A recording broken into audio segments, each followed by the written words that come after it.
Uripe ayem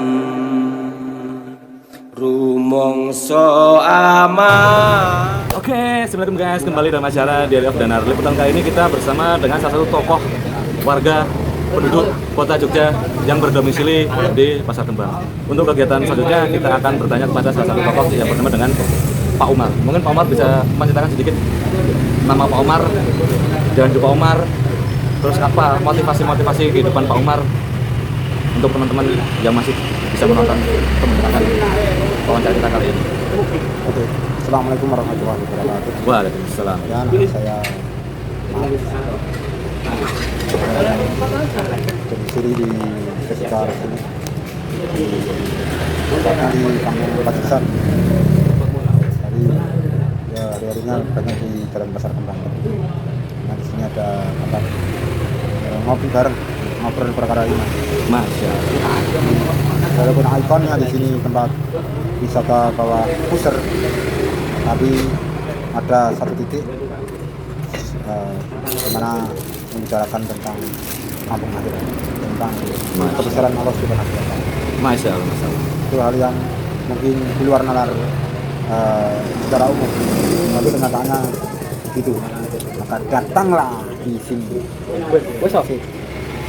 Awal mula Pak Umar mendapatkan atau mencari atau mendapatkan kebenaran hakikat kehidupan, awal mulanya mungkin Pak Umar harus tabrakan dulu narkoba atau mungkin obat, atau mungkin dia dalam lingkaran kehidupan setan, atau mungkin seperti apa. Mungkin titik awal mula Pak Umar itu agar menjadi motivasi ke teman-teman mendapatkan, mencari hidayah, mencari suatu hal yang benar, mencari suatu akan perkara yang sudah dibenarkan dan diwajibkan. Mungkin Pak Umar bisa menceritakan sedikit motivasi pada umat. Ya, saya dulu lama tinggal di Pulau Bali. Pulau Bali, teman-teman. Pak Umar agak bisa kencang. Dewata. Pulau Dewata. Pak Umar tinggal di Bali, di Dalam Dewata. bahasa Arab. Awal mula Pak Umar mendapatkan atau mencari kebenaran yang hakikat akan suatu hal yang pasti dan wajib terjadi.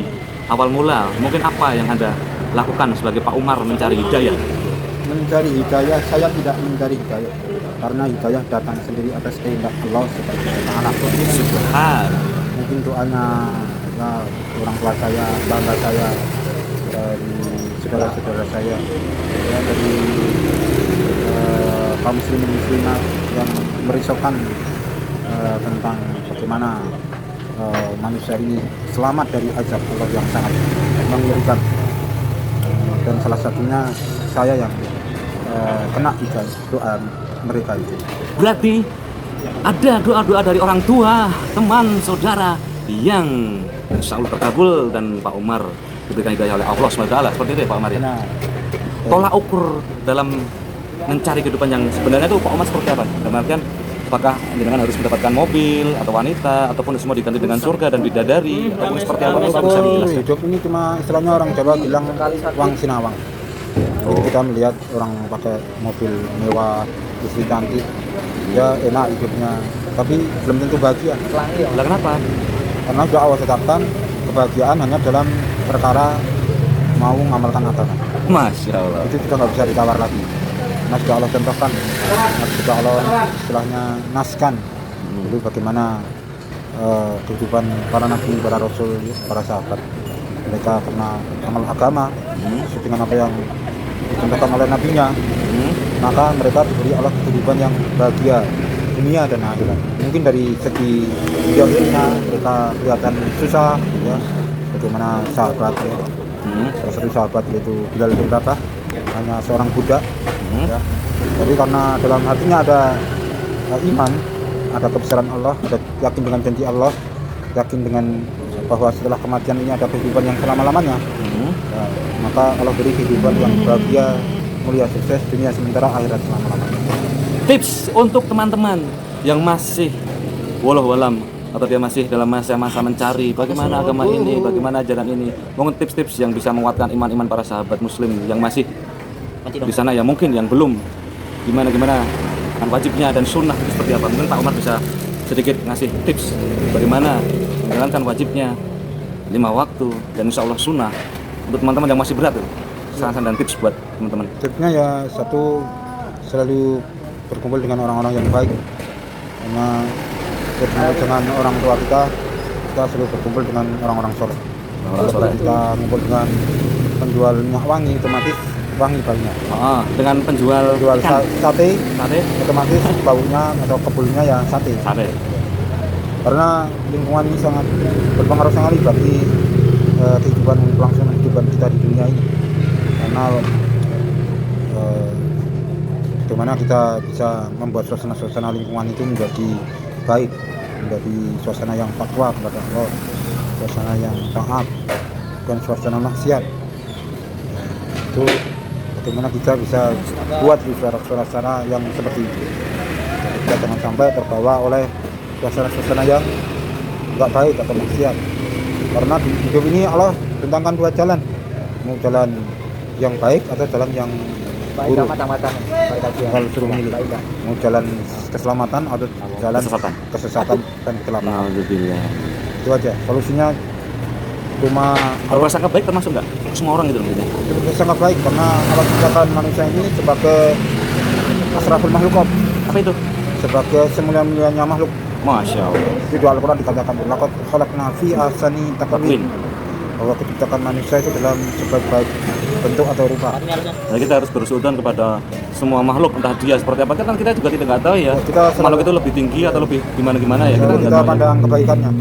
Hadis Nabi SAW mengatakan kalau kita memandang kebaikan apalagi saudara muslim itu, maka kebaikan yang ada dalam saudara muslim itu mengalir kepada diri kita. Tapi Masya Allah. sebaliknya kalau kita memandang keburukan-keburukannya, maka ya keburukan-keburukan itu yang akan mengalir kepada diri kita. Masya Allah. Silakan kita pilih mau rugi atau untung. Kalau orang yang pintar cerdik tentu mau untung. Berarti kita tidak boleh bersuudzon kepada saudara muslim ya. Tidak boleh. Kita selalu pandang kebaikan-kebaikannya terus. Karena ini hadis Nabi. Nanti kena hadis itu. Ya, Nabi SAW ya kita harus percaya bahwa itu adalah sabda Rasulullah SAW yang insya Allah sahih. Ya. Oke, sungguh sangat menarik pembicaraan akan dunia yang akan menuju suatu hal yang pasti wajib terjadi, ya adalah dan dibenarkan oleh semua orang adalah kematian. Bagaimana kita akan menghadapi kematian dalam kubur dengan perkara yang baik. Kullu nafsin dha'iqatul maut, bahwa tiap yang bernyawa pasti merasakan mati. Kematian. Salam. Itu tidak bisa ditawar. Tapi matinya manusia berbeda dengan matinya hewan atau binatang. Oh. Kalau hewan binatang mati dilempar ke sungai atau dikubur, selesai masalah. Oh, manusia. Kalau manusia tidak selesai masalah. Kenapa? Karena Allah minta pertanggungjawaban ketika hidup di dunia ini. Subhan. Karena Allah ciptakan dunia sebagai alam untuk menjalankan iman dan amal.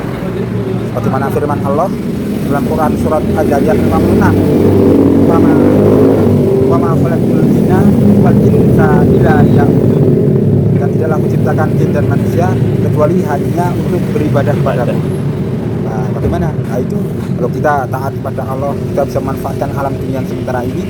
Insya Allah kita menghadap Allah, kita minta pertanggungjawaban Allah, akan selesai masalah. Karena kematian adalah awal dari kehidupan yang selama-lamanya. Maknanya apa? Ada awal nggak ada akhir. Mungkin bermiliar-miliar tahun, bertriliun-triliun tahun, bahkan mungkin di atasnya triliun-triliun tahun. Katakan dalam Al-Quran, khalidina fiha abada, hidup kekal untuk selama-lamanya. Oke, langsung saja kita closing liputan kali ini yang sangat menarik, menggelora seluruh alam semesta, alam manusia dan alam jin. Langsung saja kita closing dengan belatifil hidayat. Assalamualaikum warahmatullahi wabarakatuh. Subhanakallahumma wa bihamdika, subhanallah wa bihamdika, asyhadu an la ilaha illa anta, astaghfiruka wa atubu ilaik.